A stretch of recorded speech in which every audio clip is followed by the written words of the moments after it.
तो आज हम एक क्वेश्चन पढ़ रहे हैं और ये मैथमेटिक्स का क्वेश्चन है 10th का और ये कई बार पूछा गया है बोर्ड में, 2 मार्क्स 3 मार्क्स में पूछ लेता है। Prove that √3 is irrational. √3 बोलेगा या √5 बोलेगा या √7 बोलेगा, तीनों का तरीका एक ही है, तीनों का मेथड एक ही है, एक सीख लो सारे सीख जाओगे। अब समझो इस सवाल को करना कैसे, इस क्वेश्चन को करना कैसे।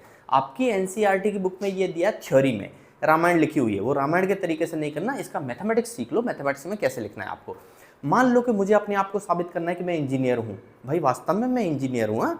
अच्छा, मुझे साबित करना है कि मैं इंजीनियर हूँ, तो अब क्या कह रही है मैथमेटिक्स, क्या कह रही है कि पहले मान लो कि आप डॉक्टर हो। क्या मान लो अपने आप को? डॉक्टर मान लो। अब हम कहेंगे कि अगर डॉक्टर है तो आदमी कहाँ जाएगा? हॉस्पिटल जाएगा। लेकिन मैं कहाँ जाता हूँ? मैं तो एमएनसी कंपनी में जॉब करता हूँ। मान लो एमएनसी कंपनी में जॉब कर रहा हूँ, ठीक है। तो अब हम बोलेंगे कि अगर ये डॉक्टर होता तो हॉस्पिटल जाता, लेकिन ये तो कहाँ जा रहा है? ये तो इंजीनियरिंग का काम कर रहा है। इसका मतलब ये हमने जो पहले माना था वो गलत है, कॉन्ट्राडिक्शन आ रहा है, कॉन्ट्राडिक्टरी स्टेटमेंट आ रहा है। इसका मतलब हम जो मान के चले थे वो गलत है। बस उस तरीके से हम इस सवाल को करेंगे। तो चलिए, √3 इज इरेशनल, तो लेट हम करेंगे, लेट √3 इज रेशनल, R80। हमने मान लिया कि √3 क्या है? रेशनल है। अब अगर ये रेशनल है तो हमको पता है हम p/q की फॉर्म में लिख सकते हैं, यानी न्यूमरेटर डिनोमिनेटर की फॉर्म में लिख सकते हैं। तो हम लिख लेते हैं, अगर हमने इसको रेशनल मान लिया तो we can write this like √3 equal to a/b, numerator denominator की फॉर्म में हमने लिख लिया। अब हम एक काम करते हैं, हम स्क्वायर कर देते हैं दोनों तरफ का। क्या कर देते हैं? स्क्वायर। तो चलिए भैया, यहाँ क्या आएगा? देखिए, यहाँ आएगा 3, यहाँ आएगा a² अपॉन यहाँ आएगा b²। क्रॉस मल्टीप्लीकेशन कर लेते हैं। चलिए करिए क्रॉस मल्टीप्लीकेशन। क्या आएगा? b² को इधर ले आओ तो it will become b² equal to a²/3। यहां तक पहुंच गए।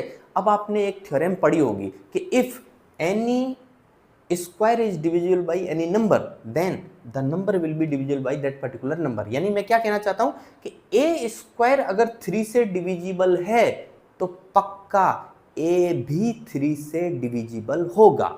अगेन देखो, a² 3 से डिविजिबल है, इसका मतलब क्या होता है? यहां से निकल के आता है, यहां से हम कह सकते हैं कि a will be divisible bye 3, यानी a में भी 3 से डिवाइड होगा। चलिए, ये हमारा पॉइंट बन गया 1, इक्वेशन 1 बन गई कि a इज डिविजिबल बाय 3, ठीक है। अच्छा, अब हम क्या करेंगे? जब हमने कह दिया कि a 3 से डिविजिबल है तो क्या हम ऐसे लिख सकते हैं, a इक्वल टू 3c + 0। क्यों?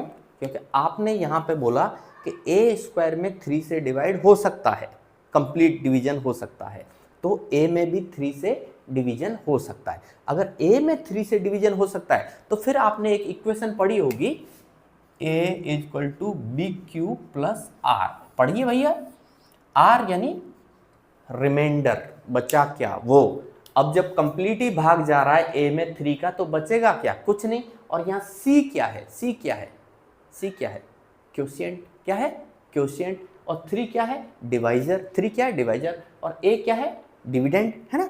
तो a इक्वल टू 3c + 0 लिख सकते हैं इस तरीके से, इस तरीके से। और ये हमने कैसे लिखा? यहाँ से लिखा, हम यहाँ से पढ़ रहे हैं। चलिए, तो यहाँ से वापस स्क्वायर करते हैं हम, तो क्या बनेगा भाई? स्क्वायर करके यहाँ से बनेगा a² equal to 9c²। Correct है कि नहीं है?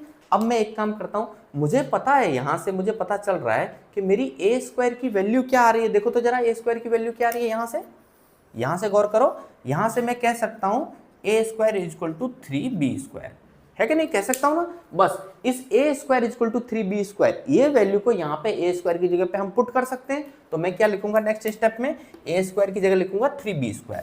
तो 3b² इक्वल टू 9c²। चलिए कट कर देते हैं, 3 से 9 को कट कर दो तो b² इक्वल टू 3c²। वापस लौट के आते हैं हम, ये 3 को नीचे ले लो, यानी b²/3 इक्वल टू c²। इसे पकड़ लो भाई, पकड़ लो। वापस वही चीज आ गई कि b² 3 से डिविजिबल है, इसका मतलब b भी 3 से डिविजिबल है। ओके, यानी कि b इज डिविजिबल बाई 3। ये हमारी इक्वेशन a थी, a इज डिविजिबल बाई 3। यहां पे क्या लिखेंगे? a is divisible by 3।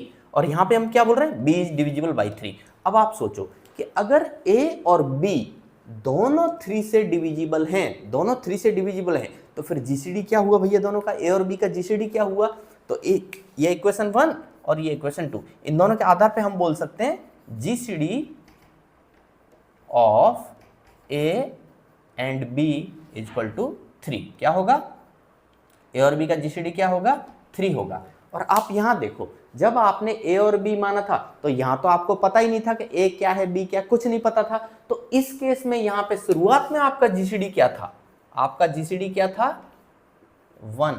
क्यों, GCD of A and B 1, और यहां क्या निकल के आ रहा है, GCD of A and B 3। ये हमने किस आधार पे बोला, क्योंकि ए में 3 से डिवाइड हो रहा है और यहाँ पे बी में 3 से डिवाइड हो रहा है, तो इस बेस पे हमने कहा कि जीसीडी ऑफ ए बी 3 है। और यहाँ हमको पता नहीं था, हमको मालूम ही नहीं है ए क्या है बी क्या है, कोई भी दो अननोन नंबर है, लेकिन इतना तो पता है कि कोई भी दो नंबर रहेंगे तो उसमें वो दोनों नंबर्स में ए और बी में 1 से डिवाइड तो हो सकता है, इसलिए ए और बी का जीसीडी क्या था 1, और अभी हमने क्या निकाल के दिया 3। तो ये अपने आप में क्या हुआ, कॉन्ट्राडिक्शन। क्या हुआ, कॉन्ट्राडिक्शन। कॉन्ट्राडिक्शन का मतलब पहले कुछ कहा था अभी कुछ और निकल के आ रहा है, ठीक है कि नहीं, तो ये कॉन्ट्राडिक्शन है। अगर मैथमेटिक्स में कॉन्ट्राडिक्शन आ जाए इसका मतलब ये होता है कि आप जो लेट करके चले थे वो चीज गलत है। और हम क्या लेट करके चले थे, हम लेट करके चले थे लेट √3 इज रेशनल।